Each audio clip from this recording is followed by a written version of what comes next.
What's up, guys? Let's try this page. Let's see if this works. Instagram's shoddy infrastructure can't can't get a damn live going to save our lives. Man, I kept saying I was moving all this to YouTube, and that's still a long-term goal. But like, dude, I just don't have any followers on YouTube, so it's like just getting everybody over there.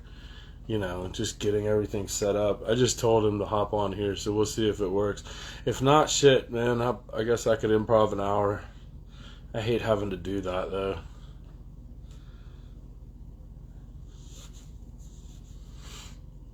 But anyway, one sec. Let's see if TZ jumps in here. We can at least, the very, very least, get an hour done. That'd be nice. If not, I'm about to take my ass to bed. Like, I'm exhausted. There we go. Now let's see.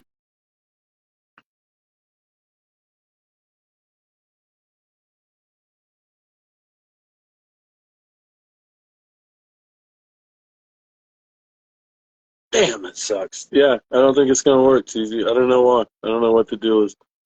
Like, it's still not letting me jump you in. Like, when I click view and then tell it to go live, it's not doing a damn thing. Sorry. Hmm.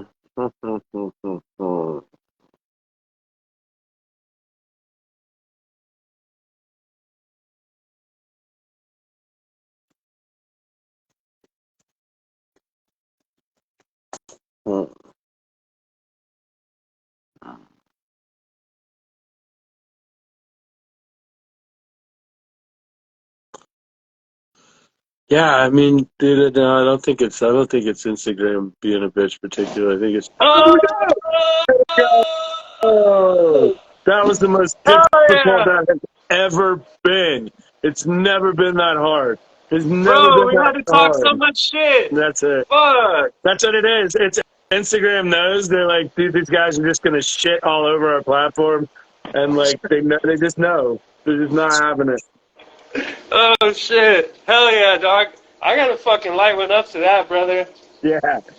Yeah, I can't believe we figured it out. Yeah, I don't know what the deal was. Every time I would click view, and then like literally it's two buttons, and then it should just go right to you being live and join like that. I And don't yeah, trust Instagram, bro. Those folks nah, hate, dog. Non-stop hate, bro. I've never seen a platform that you give them like everything and they give us nothing. Like without us, they're nothing. Like if we're not talking right now, there is no Instagram. that's it. Dude, it's just a wasted content. It's just a constant making new content just to have it get flushed down the fucking toilet over and over and over and over. Straight up. So I bought this infused pre-roll right now. This is watermelon Skittles. I figure, what the hell? You're always smoking joints on here. I might as well pull out a fucking joint. I'm normally a dab guy, bro, so got out the rig too. Normally I'm dabbing, but to be honest, like 99% of the time, it's just easier to roll one up on live. But this hash has just been amazing, so that's what I've been fucking with lately. Fuck yeah. Woo, so that was 15 minutes of a mission. So what's cracking, dog? It's way later over there right now. And we're good. No worries. So, man, I was kind of. You seem to have a lot of irons in the fire. Yeah. You seem to have a lot going on. And the cheesecake alone is just ridiculous. Do you have a brick and mortar somewhere that's like. Yeah, number bro. one? So there's actually this little plaza that used to be a social security office. And, like, there's literally over 30 businesses that they sectioned the old security office into 30 little businesses, bro. So I turned an old office into a kitchen. So from the outside, you look like you're pulling up to an office building, and then you walk in, and you're all, what the fuck? It's a kitchen. Like, It's just people trip out. kitchen, or you have a storefront too. Yeah, it's a storefront. Nice. Yeah, bro. I've been there for almost 3 years now. Where's this? I'm in Arizona, in Yuma, Arizona. No. Yeah, yeah. I'm right on the border of Arizona, California, and Mexico. Basically, Yuma is the only stop between Phoenix and San Diego without going to LA. So if you're going from Phoenix to San Diego, you have to pass through my town. So that's what we're like known for, bro, is people like stop here to fucking go to the hotel and shit or whatever, you know, they got to rest for the night, or truckers pull up and they rest for the night. Um, but yeah, it's more like a military travel town slash border patrol town. Right on, right on the other side of us, 20 miles south is San Luis, Mexico. There's literally like 1 million people in that city, 20 minutes from us. So it's weird, bro. Like it's a weird town, city culture. Like if you're from here, like you're a certain type of way, and if you're from here and go somewhere else, they're like, "Where are you from?" You know, because we're a little bit different. You know. So where you guys have been legal for a couple years now. Yeah. So Arizona went medical like in 2012, and then it went legal like 5 years ago. Um, but I've been around and in the game since I was in high school. You know what I mean? Like ditching class to go get pot in between fucking lunch break or whatever at work, and selling an eight to your boss at work. You know, like, all right, if I could buy a half ounce, sell my boss half of it, tax this full, and smoke for free. Like that's how it started for me, dog. You know? Right.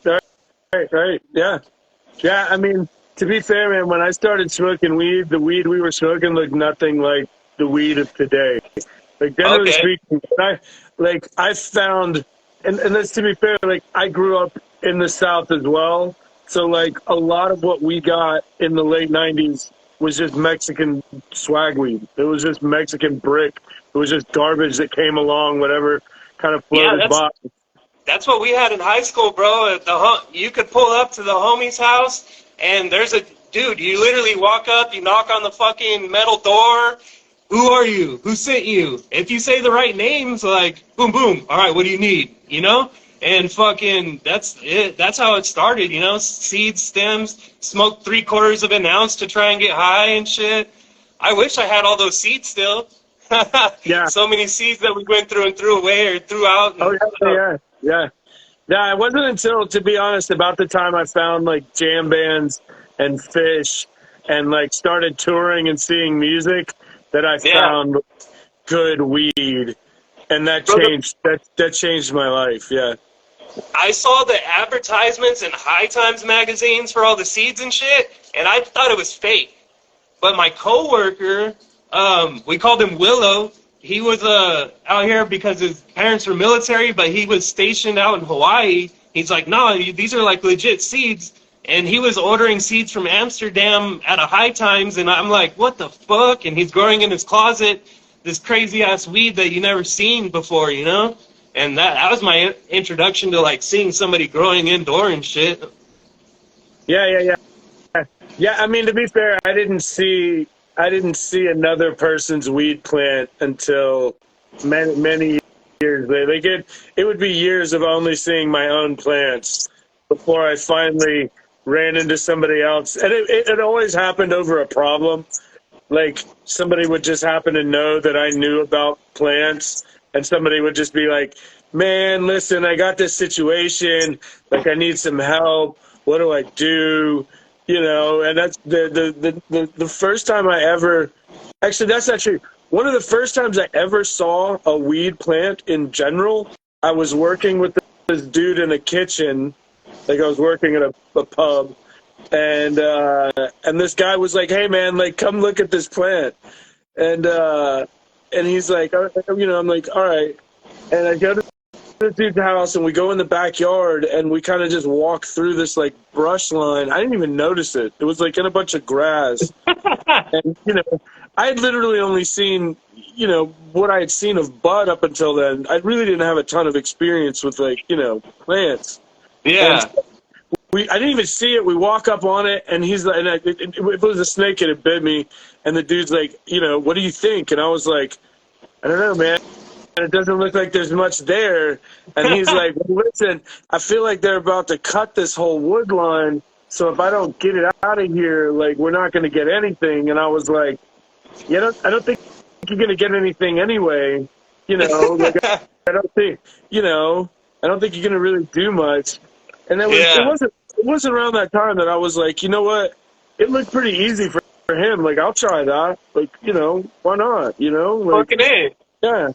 Yes, sir. Hell yeah. You make hash too? Yeah, bro. I love my nug smasher, bro.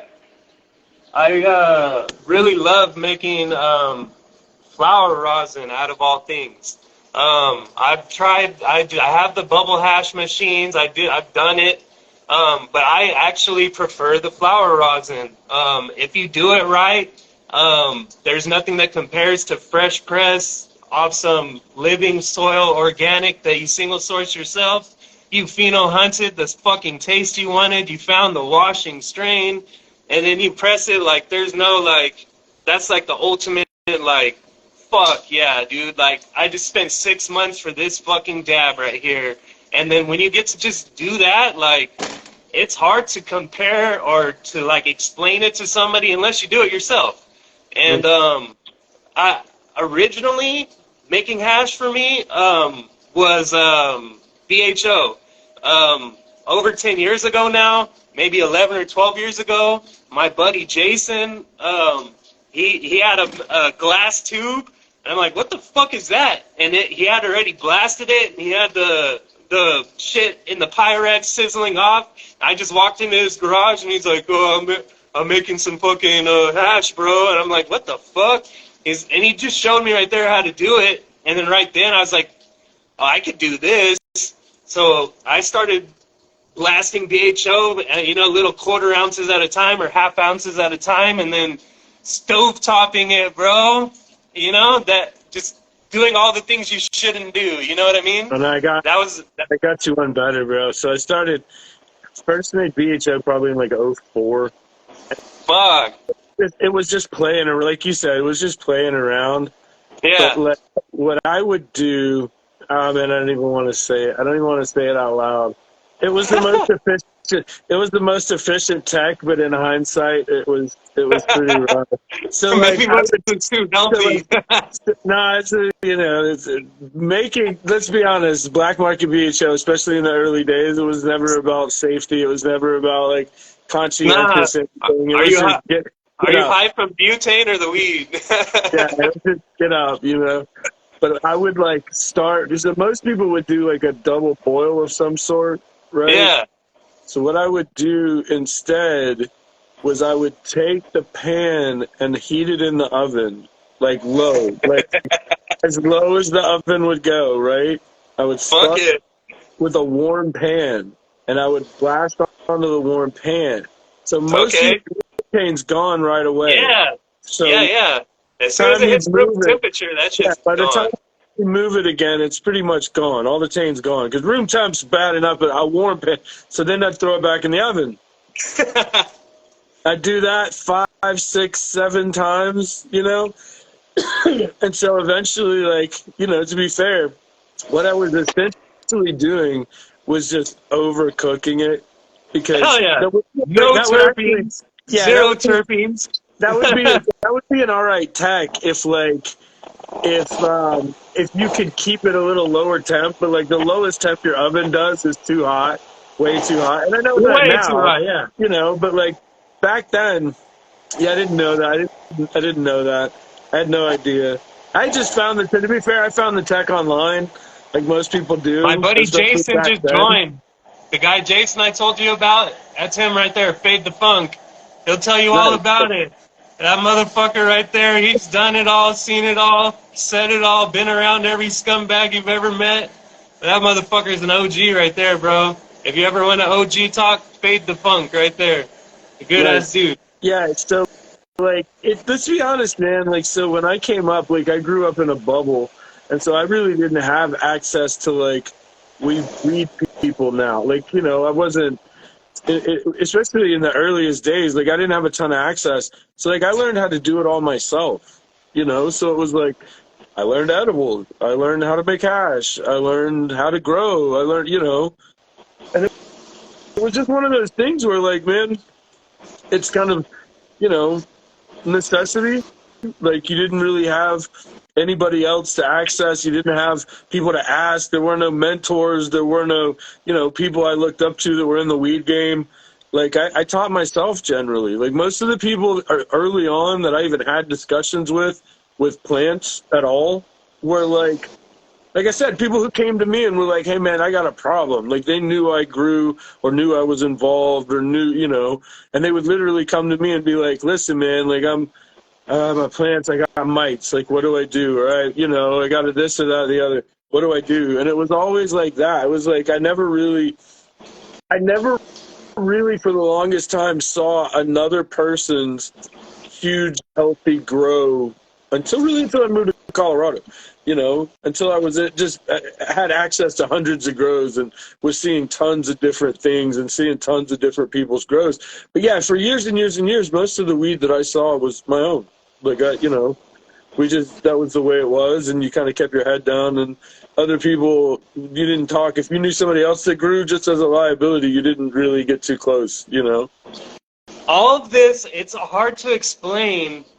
When you try to explain to the new kids the feeling of a cop being behind you all the time, they don't get it. Like right now, they'll go anywhere with weed. Like if we had a joint, like you're going to jail, bro. Like it was different back then, and we still carry that fucking paranoia with us, dog. Hit that dab. Give me 2 seconds if you don't mind, bro.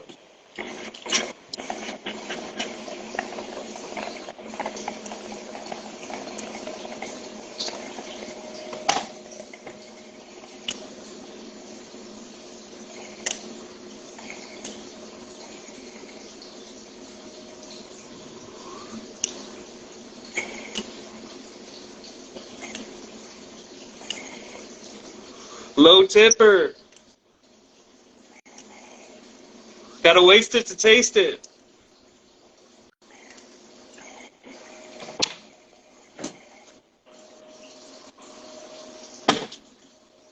So sorry, dog. So sorry. That tasted good. Strawberry rosé. Strawberry rosé. What were you talking about? Watermelon Skittles. Who? Infused pre-roll. Oh, I got you. Dude, it was something you picked up from a dispo?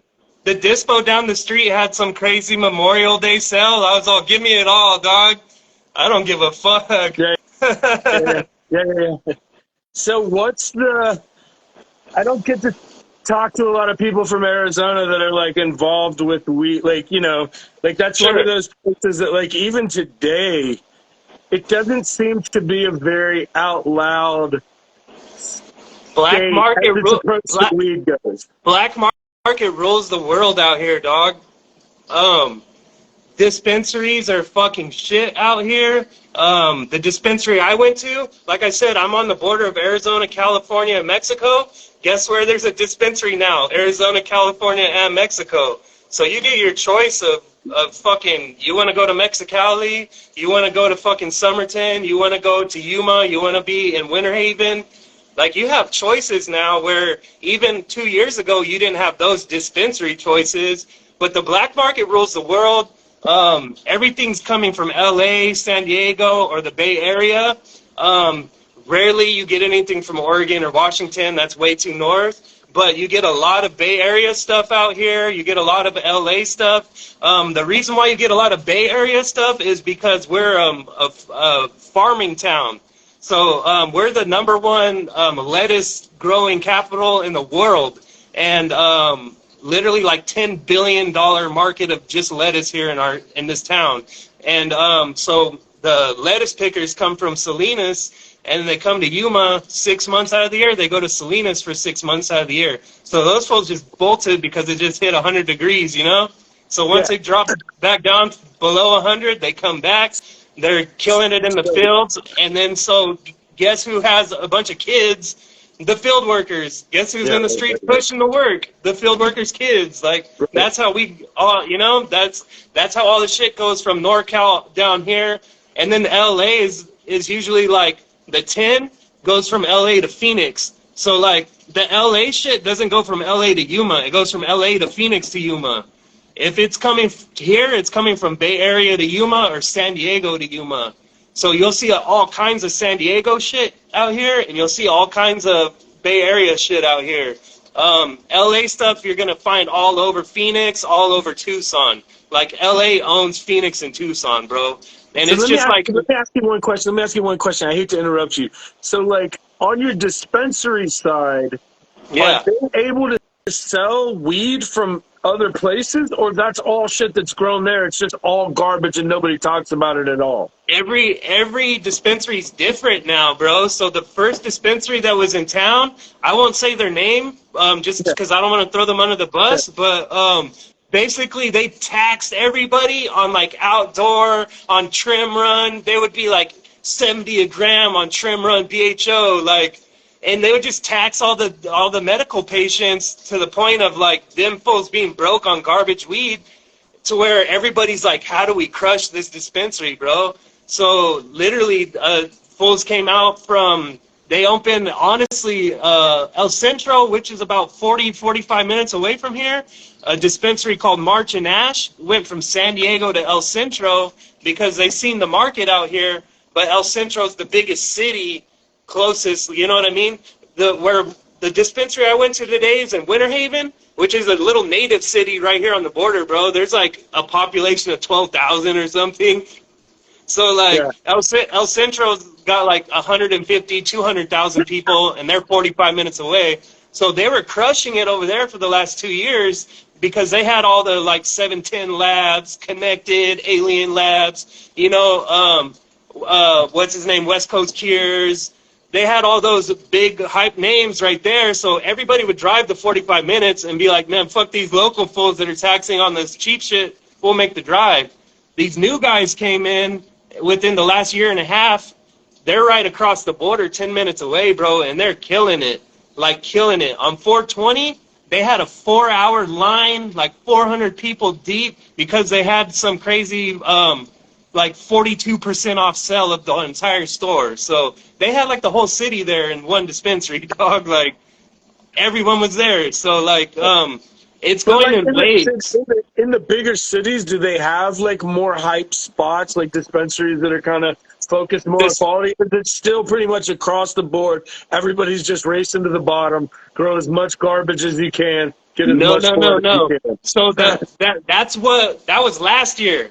So that was last year. Everybody understands now, okay, I want this fire live hash rosin. Like, we want this fucking fire. We want the trike heads. Like, we want this. We'll pay the $90, $100 a gram. Like, give it to us. They see it now. So what they're doing is they're going, we got tier 1, tier 2, tier 3, tier 4. And then they're crushing it like that. Oh, you got $40, here's your tier 4. Oh, you got 60, here's your tier 3. You know, here's your 80 for your tier 2. Oh, you're the baller. You got the $100. Here's your tier 1 Percy shit.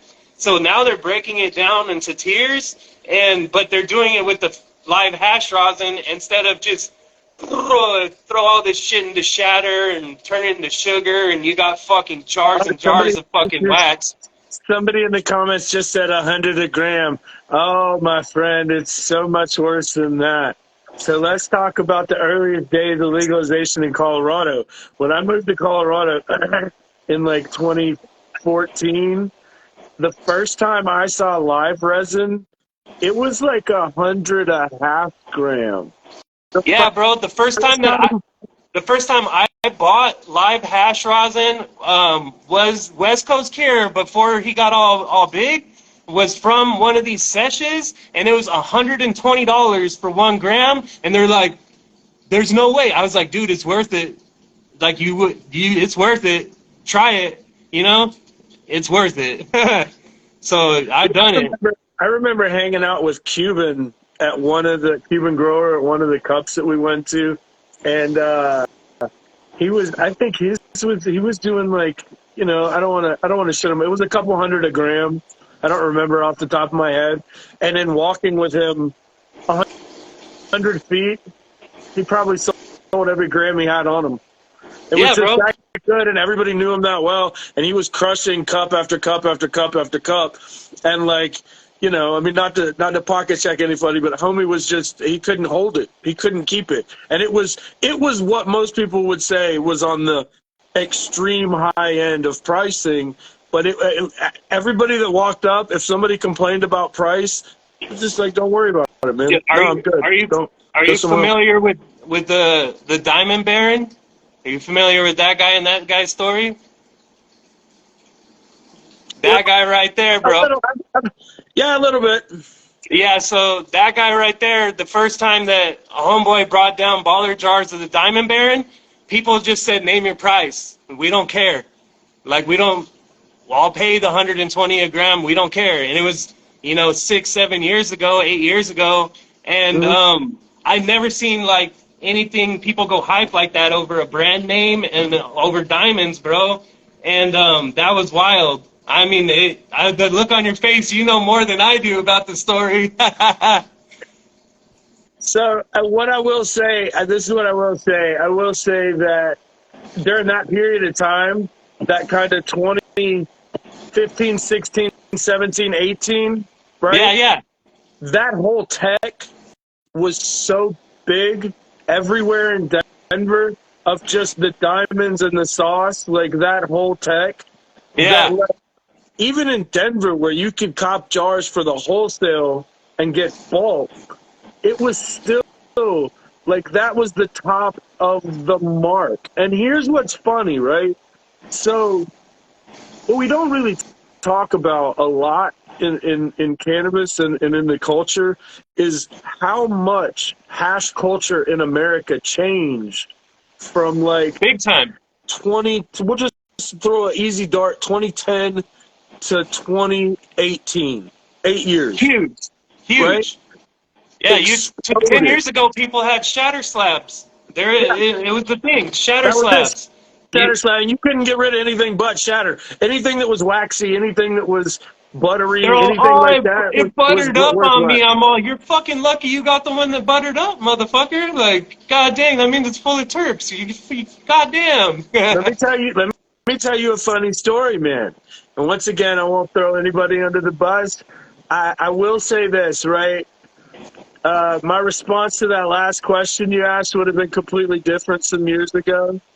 But I've gotten a little older and slightly wiser, and I've found to just select words really carefully. So Sure. you and I could talk at another time, and I'll tell you some stories because I got a few that are really, really funny and interesting. But there was really a change. Like there was really something in this country that happened because not only did people now have access to it, but there was something that exploded in the sense of like it changed so drastically, right? Like you said, it Yeah. went from shatter to butter to thing. People were live residents, and so the first cup that I won, the first the Chalice 2015, right? Yeah. Rosin has become a thing. So rosin in general started like 2014 maybe, like to Yeah. become a thing that people were talking about, and it was becoming a prevalent thing. So by 2015, when we went out to Chalice, the cat that I was working with in a big name commercial hash lab at the time, his whole thing was, and we were very much on the edge of rosin. We won the first ever rosin competition, hair straighteners and all, right? All hair, Yeah, all yeah. hair straighteners, and That was my first experience with I feel rosin. like if I'd have done what I was told fully, we wouldn't have even gotten that because the cat that I was working with was so hard up that he wanted to name his new rosin product because we were one of the first to come to market on a shelf for rosin. One of the That's first, crazy. one or two, if not the first, to have a product on a shelf in a commercial dispensary or in a Super commercial dope. level. So his whole thing was he wanted it to be called solventless shatter. Okay. And so he would tell us, just keep pressing it until it shatters. Okay. So he's making isolates.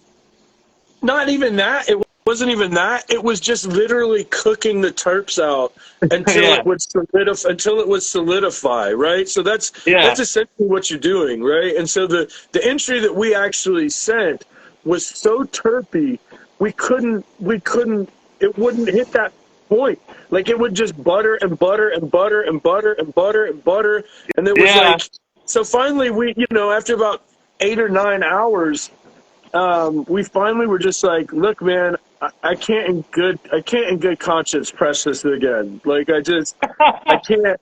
And he's like, okay, we gotta enter it. We gotta enter it. We gotta enter it. That's what it is. And it won. And it was, to be fair, it was absolutely dank still. But the fucked up thing was, all we were doing was just cooking the terps off it. Like that's all Yeah. you're really doing is just cooking it to the point where you're, yeah. And then, dude, my wife just reminded us, the saying for so long was, if it didn't shatter, it didn't matter. And that was because for so long, if it was like soupy or, like weird, it was usually because it wasn't purged properly, and you could almost guarantee that it was not, it was going to sizzle or pop or just be weird. Yeah, or, bro. And so that was why for decades it was all shattered. That's all it was. I would heat up this shit to see if it would bubble or not, bro. I'd be like, my wife is like, well, she was my just girlfriend at the time, but my wife now, she was like, what are you doing? You know what I mean? I'm like with the torch, like, what are you doing? I'm like, I'm making sure all the butane's out. Like, I don't want to smoke any butane. Like, what the fuck? That. I will say this: I did openly purge in an oven, but I knew well enough that torch even though that was part of the tech for a long time, to be fair. The part of the tech was to pop bubbles with the butane torch, and that was part of the deal, not knowing those giant bubbles are just more butane. And every time you hit a fat bubble, of what would it do? It would blow up like Krakatoa, like every single time. And it was like, we all knew it was hot, to be fair. We all knew it was hot. I've seen it happen. But like, I always had a hard time putting like an open flame anywhere. And then I say that at the same time saying that I've also openly purged in an oven. I'm not talking about a back oven, in an oven. But oh man, we've come a long way in a short time. We were dabbing off of metal nails. Like, people don't understand metal nails and hard card caps. Like, those are things that don't even exist really so much anymore. But like, I do hip hop music, bro. And in one of my first music videos, it shows me dabbing a rig with a metal nail and the carb cap and the fucking little bubble you put over the metal nail. And I go back and watch that video and laugh, bro, because I thought I had the fucking setup at that point. You know what I mean? I was like Wiz Khalifa and shit at that time. You know what I'm saying? I thought I was up there, bro. That was but let me tell you a story of my first time dabbing. My buddy, well, back in the day when we would get packs, everything was coming from the mountain. Like I said, everything was coming from NorCal, come down here. So the packs would come down, you go pick out your packs, the homies or whatever. Well, homie comes with the packs, and he has these vials. And he's like, this is the new shit. This is 20 years ago. I was 18, so 19 years ago. And he had these vials. He's like, this is the new shit. It's called honey oil. You put this all over your joints, all over your blunts, blah, blah, blah. And we're like, what the fuck? So we would do it like that. And my other homie, his name's Andy Gomez, he goes, you guys are doing it wrong. You need to hit that out of a shit pipe. And we're like, what the fuck? We don't do that. We're not going to buy that. I'm not going to be seen buying that. We're all like, fuck that. And Andy's like, well, if you're going to smoke me out with it, I'll fucking buy it. Like, I don't give a fuck. So Andy, we're all 18, bro. So Andy goes to the liquor store, buys the shit pipe, and that's the first time that I took a dab was out of a fucking shit pipe out of my buddy's bathroom, and we're all hitting fucking dabs out of a shit pipe, bro, and I'm 18, and never again, like, I've never put one of those. Sorry, it felt so wrong, bro.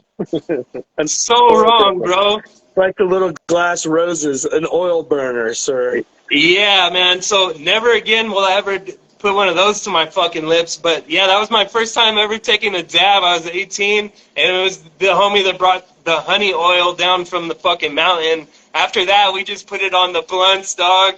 But after we ran out of the honey oil and never had the connect for that again, we only got what they called like the coin fucking hash rolls. It came in the coin thing, and you would get the coin thing, and they would sell it just like weed, $20 a gram.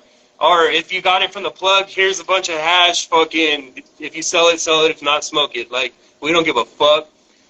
So that's what all the hash that we had for like 5 years until my buddy Budsy, he goes, I just got back from the mountain, bro, and he had a bunch of jars, and there was a bunch of flavors, and it was BHO, and he brought a bunch of slabs back, and I'm like, what the fuck?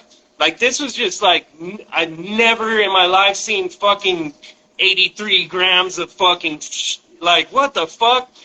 I took 3 dabs that day, and I told myself I was never smoking weed again, bro. And I contemplated going to the hospital. I didn't. And then the next day, I was at Budsy's house going, let me get another dab, dog. And I've been dabbing ever since. And that was back in 2011, 2012. It's pretty wild. I've been making hash for almost a decade at that point. But it was funny because, like, when I first got into hash, like, you know, like the first couple of times I saw hash that I didn't make, it was always like old school pressed start hash. You know what I'm saying? Like the just a chunk of like doo-doo poo wrapped up in cellophane. And I got, you know, we'd run into that every now and again. And then there was one time we got some sort of like a shit in a vial, right? But it was almost exclusively, it seemed like it was like tincture. It was more like an alcohol extract of some sort. You know what I'm saying? Like dark, thick oil. Maybe, you know, to be fair, maybe it could have been just really poopy BHO. But, like, that was the only time before I started making hash myself that I had ever seen it, you know, kind of casually. There was a joke. I was at a concert 2001, maybe 2000, 2001. I'm at a concert in Birmingham, Alabama. And it was soon after, it had to have been soon after September 11th. Okay. And this kid bumps into us in between some cars, and he's just kind of like, hey, do y'all want any hash? And I'm like, yeah, sure. What do you got, you know? And the kid's like, it's like 35 a gram. And we were all kind of looked at each other at the time, like that was kind of steep. That was kind of steep, you know? And then he goes, but, bro, it's the post 9/11 tax. And I was like, wait. Did I just get taxed because of September 11th? Are you kidding me? And I heard about that. It ended up being amazing. It was absolutely amazing. I wish I'd have bought every bit of it the kid had, even at that price today. I wish I'd have just bought it all because it was amazing. Now 35 a G is like cheap. Like, damn, 35 a G and you got some fire. And not to be, the other thing is that $35 a day is probably like $85 today's money. So 100%, yeah. Money ain't worth shit no more. Yeah. The place is a bitch. Bro, so tell me, man, I got a question. So it's kind of funny because I don't run into a ton of people that still do a ton of flower rosin. Just because it's so inefficient. Like, it's not necessarily that the process is bad. It makes great hash. It's just really inefficient. It's not a super, generally speaking, unless you just have some really dank squirters. Generally speaking, yeah, it's kind of it's not super efficient. You're not going to get, I feel like you're not going to get the same sort of yields that you would with like a hash rosin. But we did fool around back in the hair straightener days because we had tons of product and we were just around tons of hash and tons of flour, and we would take flour down and kind of hang a bunch of buds right next to each other, and then we would take them at different times and press them. So we would press some that were like wet, right? Okay. And while this would usually give you something, you could almost never scrape it up. You know, you could almost never pull it together. It's awful. And so, yeah, and so then what we would do is we dry it a couple days and a couple days until we had like dry nugs, you know. And this is in Colorado, which 5 days, anything hanging in Colorado is brittle and crumbly and garbage. Like it's so dry there that it You're weed dries so fast. experimenting. Yeah.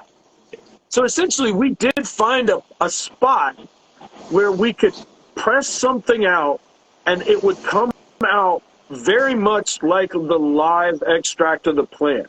Like still had a ton of Do you those know which? herbs. Do you have like a particular day or a timing that you still go by with that? Because I actually have a very specific time that I believe that too. Even that would vary so much strain to strain, and even that would vary so much based on where you're drying. So like I Right. said, in Colorado, even with you, you're probably in Arizona, it's probably pretty dry. It's one of those things where like 6 days, 5, 6 days, there was a point where it was like dry enough, but your stems were still bending a little bit. But it was, you know, and like I said, if you're in anywhere humid, 5 days isn't even going to get you past baseline. I think these days that most people are on the same 60-60, 7 to 10 to 14, depending on where you're at.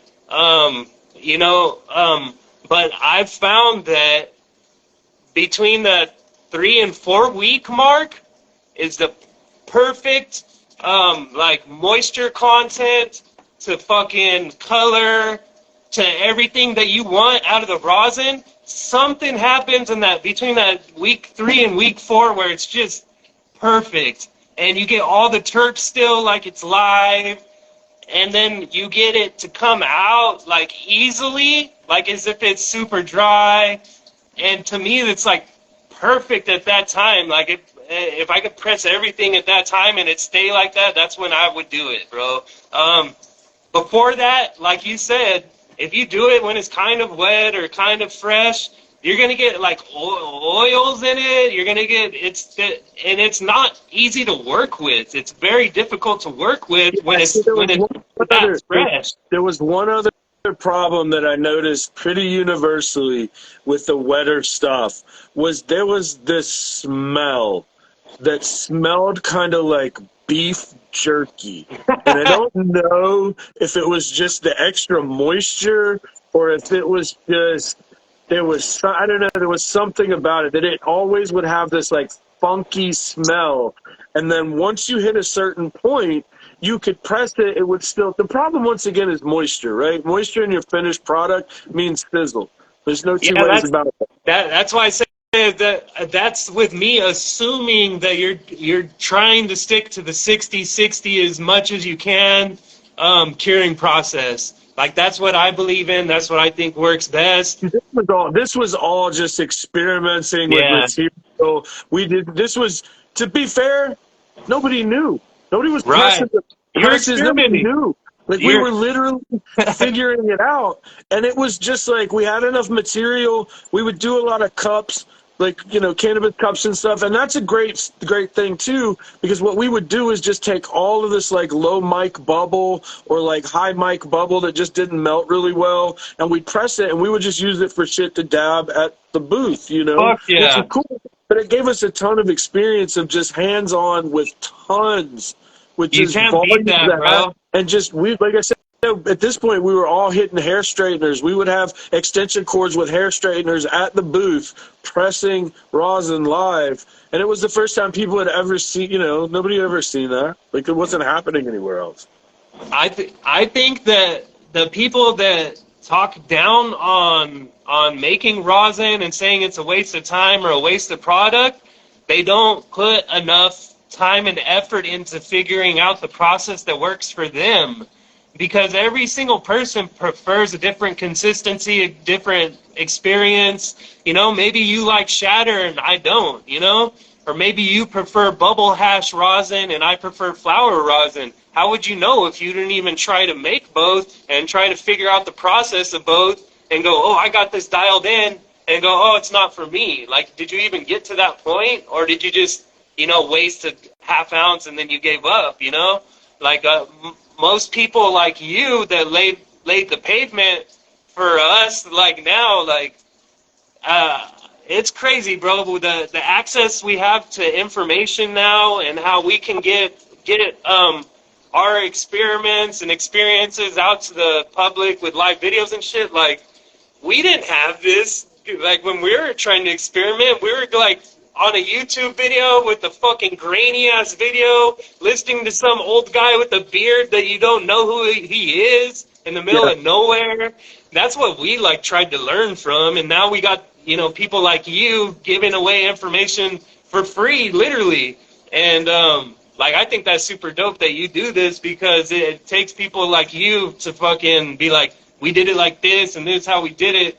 In order to get these like extracts like I'm dabbing like this now, like 10 years ago, it was unheard of, you know? Like, no, right.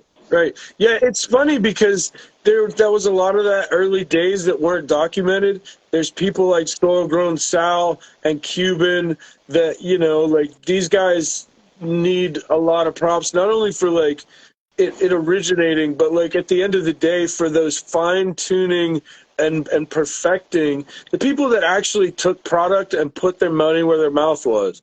Like, there's so much of like, you don't make new text perfect without having tons of experimenting, without failures, without things going wrong. A lot of failures. There's a lot of failures, and there's so much that you look at down the road and you go, well, that ended up being the pavement for what's today. But you don't realize that in the time. It's a lot of hard. It's a lot of failure. Like, I tell a story. We've told it on this podcast. But one of the things that happened to us in the lab that, like, today kind of seems like, oh yeah, well, that just happens in rosin, was the first time we ever like ran into material we couldn't keep in a bag. So it was just so oily, and we were single bagging everything, or we were wrapping our own bags. Yeah. Like, before there were bags, we were just using pieces of blast screen material and cutting it up into squares. And so my homie Alfonso, who has recently got cancer, I think we're going to try and do some stuff for him to try and raise some money or something, but good homie, gave us some material to wash. We wash it, we go to press it, and it won't stay in a bag. As soon as you put heat to it, it finds the first little tiny opening and just squirts. So, like, we didn't know what to do. Like, we were almost like panicking because this material was like gorgeous. We didn't know what to do. And so it ended up being the first time we ever had to like double bag a bag just to like keep it in. And it was one of those moments that, like, you know, today that seems like a, you know, well, oh, okay, you know, everybody does that, or everybody has a tech for like bag folding now, or folding your parchment, or for having a river run of parts. None of that was a thing. So like I said, I do regular pressing, if not daily, every other day, whenever I have the flour available to do so.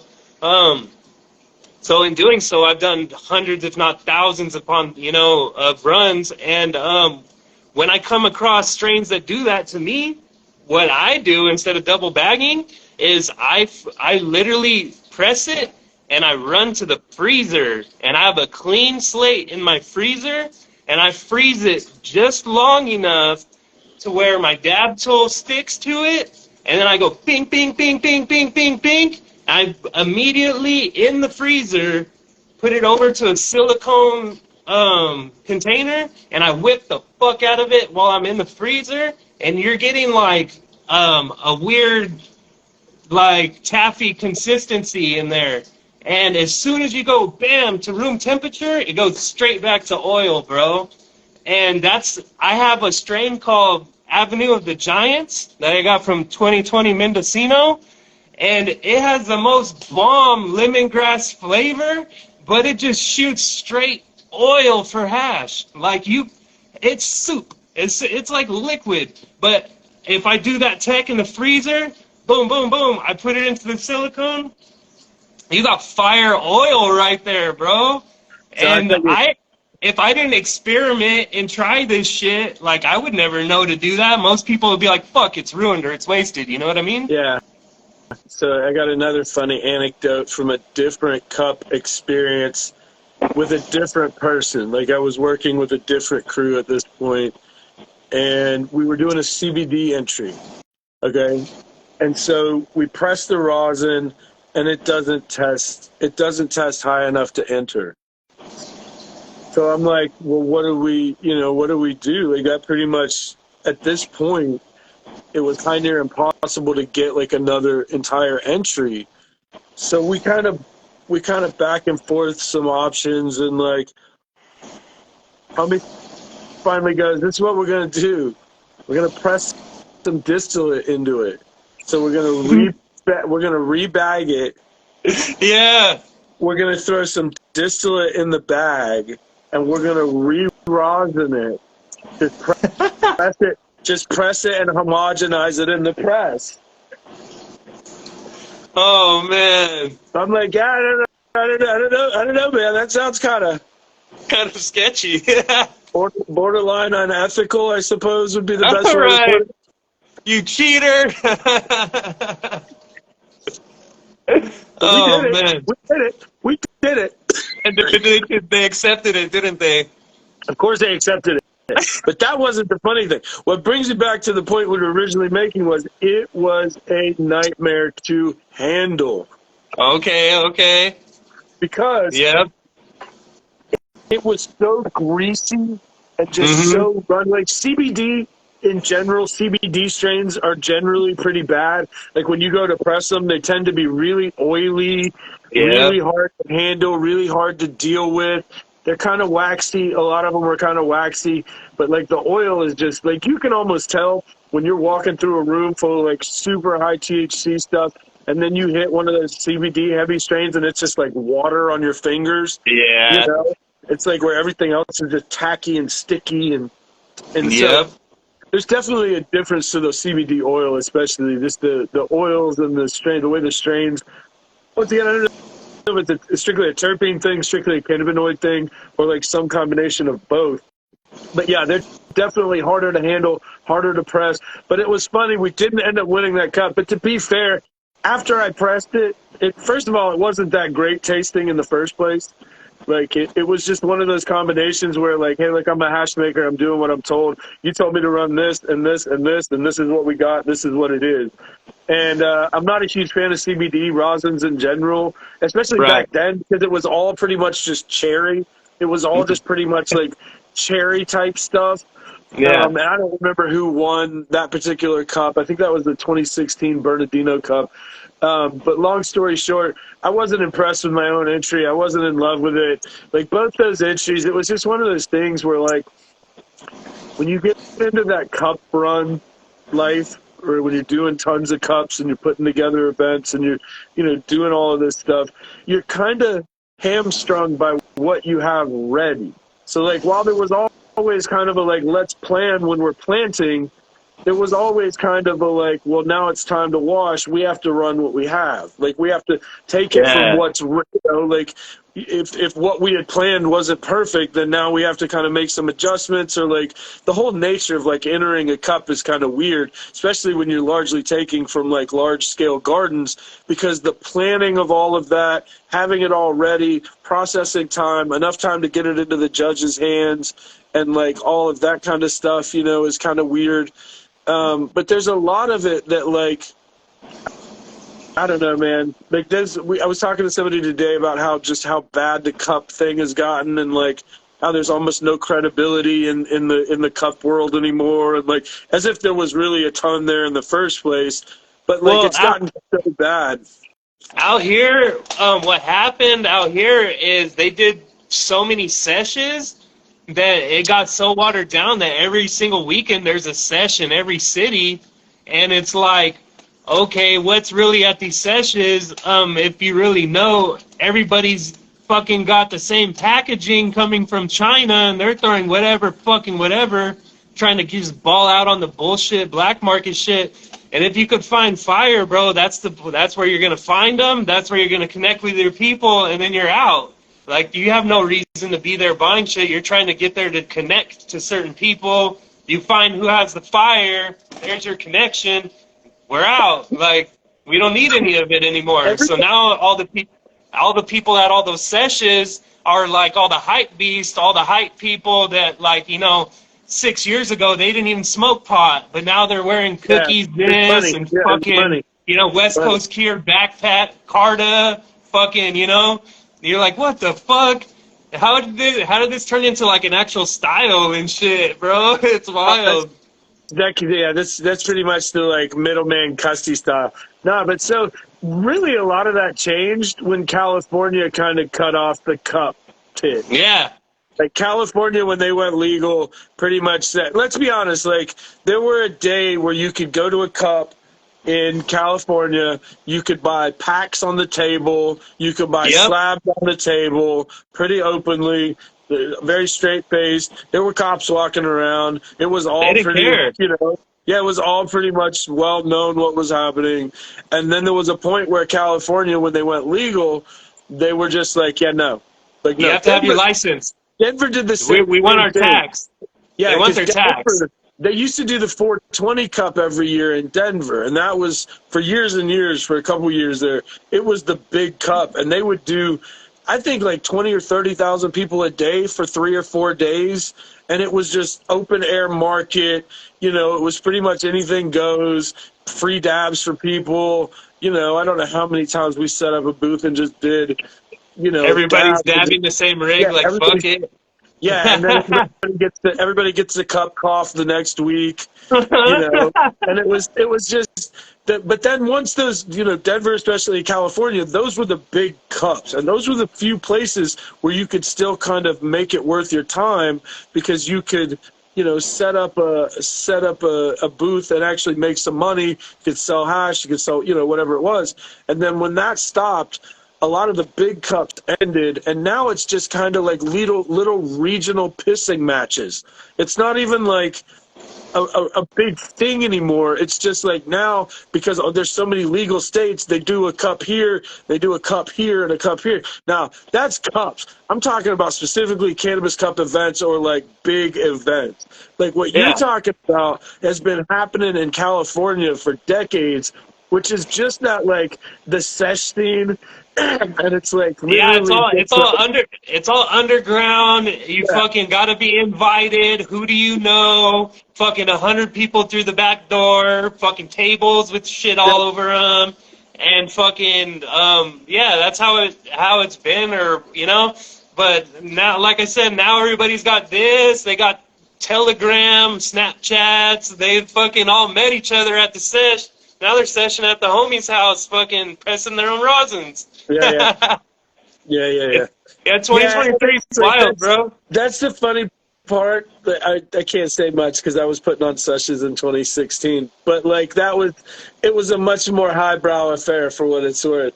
I went to 1 or 2 of those that were like before or after cups in California, and there was a mad seedy like kids who don't have friends or plugs. Straight up. Just like one of those that I don't want to talk shit on anybody. It's a Chads and the Bradleys, bro. But yeah, there was a lot of it that was like, if you guys had real connections, you wouldn't be here. Like, straight up, bro. Nothing dank is happening here. This is just the bottom of the barrel marketing to custies. Like, let me put it to you this way: as somebody who spent a lot of time on lots, it's one of those fields that it has that like carny vibe to it, but it's like weed related. So it's like you're kind of just praying. You're kind of like the bottom of the barrel. Like you said, 90% of it is just shit somebody threw in a wish.com Mylar envelope, which everybody on their brother has now. That's not hard shit to put together. Anyway, look, man, we got to wrap this up. We got a couple more minutes, and since we got started late, I still can't believe we finally figured this out. This was such a headache, and Instagram's just such a headache, and we could talk about that for an hour alone. But I'm so glad we finally got to have this chat. I don't think you and I had met before, but I know you've been following my work for a while, and we've chatted a few times. I've got about 30 different of your pack, different strains, and I'm constantly going to support, dog. I appreciate it. Anytime I see something that catches my eye, I grab it. And I've been really loving smoking the Astro Monster flower lately. It tastes exactly like it smells. So fuck yeah, bro. I'll keep supporting, keep doing the Terp Fiend shit. Like I said, when I first started making my own seeds and shit, I told you I want to be like Terp Fiend, dog. Like this fool's got it. You know what I mean? Like I want to make strains and seeds like him. I look up to this guy and shit. So to be able to do this podcast today was super rad for me. And if we could do it again in the future, I'm always down, bro. Thank you so much, man. I appreciate it. I don't take compliments super well because I don't, to me it's just work. I'm just a guy that loves what I do, and I've been blessed to do what I love.